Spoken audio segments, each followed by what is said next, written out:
Information is starting to leak out in the cracks of this Sonya Massey story. Huh? Information is starting to leak out in the cracks of this Sonya Massey story. It was an incident that happened earlier that day. And I talked to 2 officers or whatever, and I believe that it's the same officer that shot my mother. Now, Brenda Butterfield is the grandmother-in-law to this piece of shit that Sonya Massey, Sean Grayson, and she wrote this editorial. The whole Sonya Massey thing just got a lot more difficult. Sonya's mother said that the police knew about her mental illness but still chose to use physical force. On top of that, her son said that the police officer who brutally killed his mother knew her. I'm sorry, that fact changes everything. I mean, that points towards a setup, and it seems like there might be some truth to it after all, since Sean's girlfriend and Sonya knew each other. Also, Sean only had a job because his girlfriend's dad put in a good word for him. It's safe to say Isabel has the upper hand in the relationship, and if Sonya did something to make her mad, Sean might have taken matters into his own hands. Are people really onto something? Did Sean really break into that house with a sinister plan? Did the police set Sonya up? So we gonna stay abreast of this, but this is just a theory. This is just a theory. We gonna update y'all as it go, but it seemed fishy to me that she didn't have clothes on and something was going on outside her house. The cops knew everything you see the day Sonya dialed 911 alerting them of an intruder in the house wasn't the first time she rang up the authorities. Apparently in the days leading up to the unfortunate incident, several emergency calls had been made from Sonya's house. In one of the calls, Sonya's mother, Donna Massey, told authorities that her daughter was suffering from a mental breakdown. And I don't want you guys to hurt her. It was around 9 o'clock a.m. And Sonya was on the streets yelling. According to Donna, when she gets upset, she thinks everybody's after her like paranoid schizophrenic. And that's not all. It seems like Donna was well aware of the problems that could arise, and she was worried for her baby girl's safety, which is why she specifically asked the authorities to not send a prejudiced officer. In another call, a woman who didn't identify herself said that people wanted to hurt her, and then a day later Sonya herself made another call reporting on a neighbor who had hit her with a brick. However, a sheriff's deputy met her at the hospital since she had gone there to receive medical treatment. After the call, she told the officer the same story about the neighbor, and that she had also broken a window in an attempt to get into the car to get away. Sonya also told the officer that she had just gotten out of a mental health center, and that earlier that day, a police officer had tried to run her off the road. Sorry about what was going on here. Now this is where Sonya's son comes in. She and her family have worked hard to get the truth out. They have been having press conferences after press conferences for Sonya, and during a recent sit-down in front of the cameras, Sonya's son Malachi Hill Massey had some interesting things to say. He said that there was another 911 call on the day of the incident, and 2 cops showed up at their house because of an incident. He thinks Sean was also there. Only other thing, Malachi, you may want to tell them is you think law enforcement came there earlier that day. Okay, it was an incident that happened earlier that day, and I talked to 2 officers or whatever, and I believe that it's the same officer that shot my mother. I talked to his partner first, then the second officer. That's the one that I think the one that did that. I talked to them, and they told me that because she was driving herself to the hospital or something. She wasn't even at the house when this was going on, but she was driving herself to the hospital. They told me that they were going to go there to help her, and then this happens. The internet is shaking because of this. If Sean showed up at the house before, it means he knew about Sonya's mental health issues, and yet he still chose to be aggressive. Was it really set up for Sonya? Well, let me just clear one thing up. This isn't the first time that the idea has been floated around. During an interview with CBS Mornings, James Wilburn, Sonya's dad, said he had no idea that a police officer had taken his poor daughter away. Authorities told him that a stranger was behind the attack. You know, I'm hearing that you were told conflicting stories. What were you told, the circumstances of this? Well, I was never told that it was a deputy-involved shooting. We were under the impression that she was killed by the intruder or some other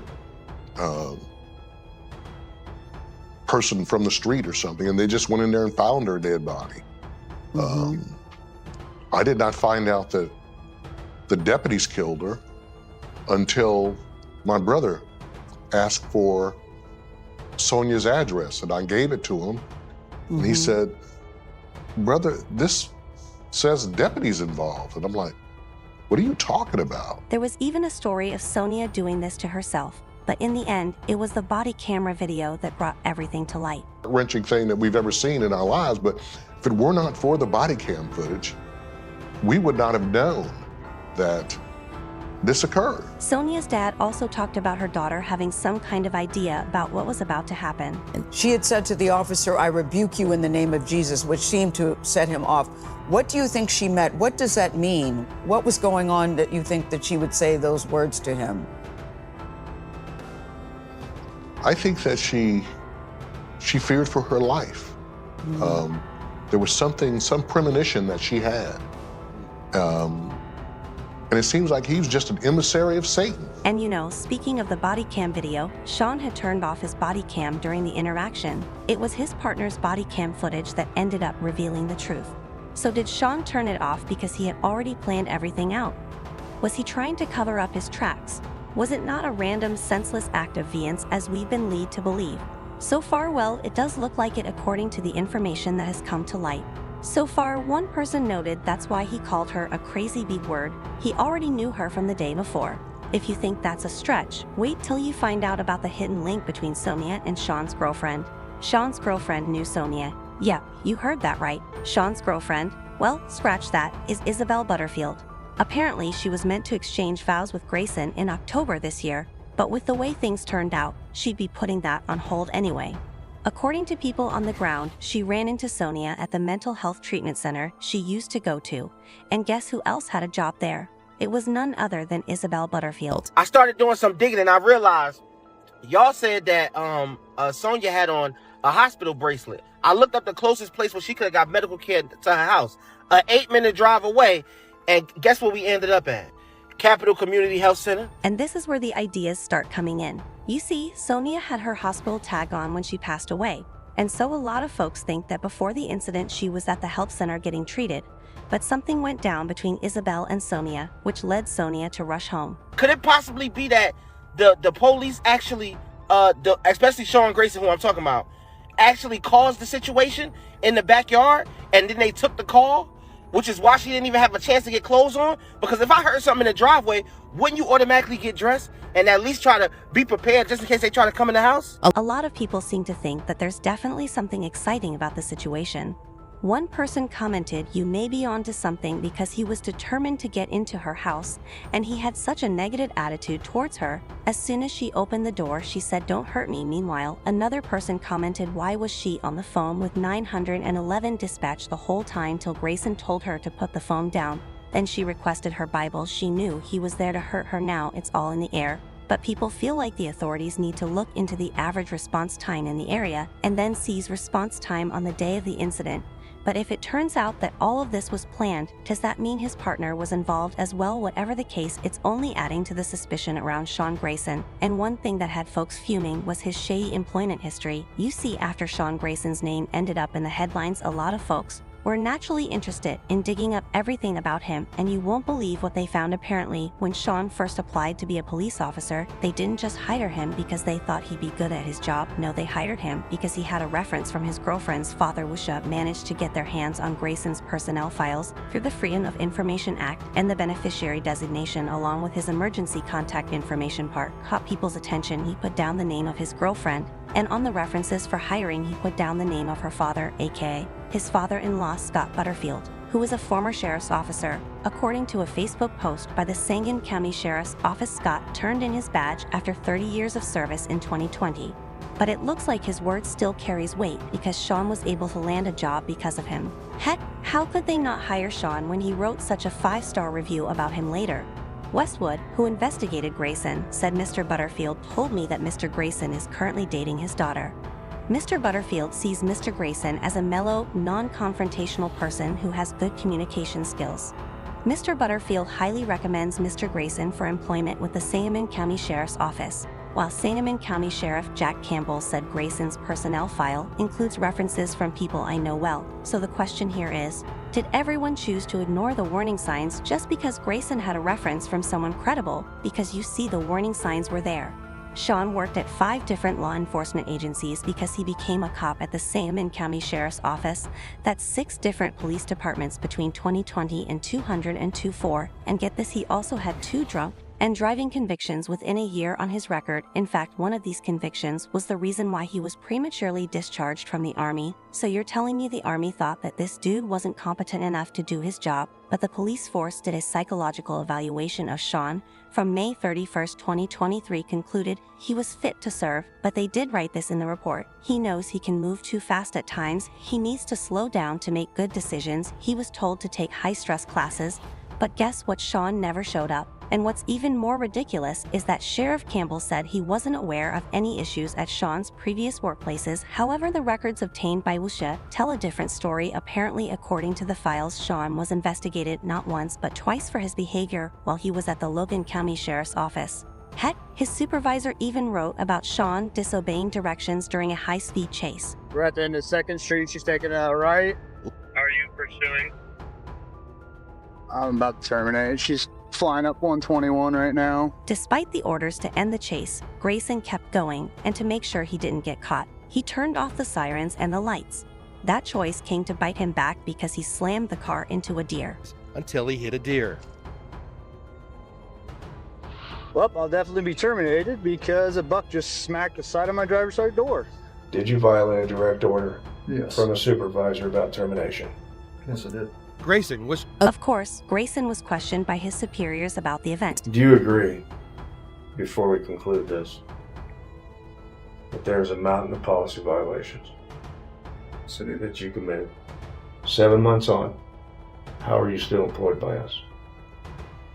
I don't know. Then there's also the report from his boss at Auburn, Illinois Police Department back in 2022. This was written by the Auburn chief while he was giving a representative for the Logan Country a review of Sean's performance in his department. According to him, Grayson struggled with report writing, which, to be fair, is something we can overlook. However, what we can't overlook is the part where the Auburn chief said that Grayson was aggressive and that he posted about his illegal substance arrest on social media. But did Sheriff Campbell pay any attention to it? No, sir. In fact, he gave reporters his own twisted reasoning for ignoring it. Among the comments from his former employers was that he needed more training. This is not unusual for deputies with Grayson's experience and a standard process for Sangamon County deputies. Grayson was subsequently sent to a 16-week academy training, a condition for all new and lateral transfer deputies in our office.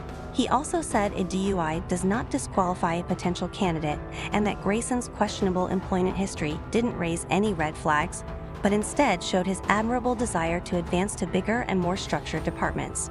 A Sangamon County board member who's responsible for hiring new deputies said that he was never made aware of Shah's troubled past or the negative reports by his previous bosses, which people kind of find ridiculous.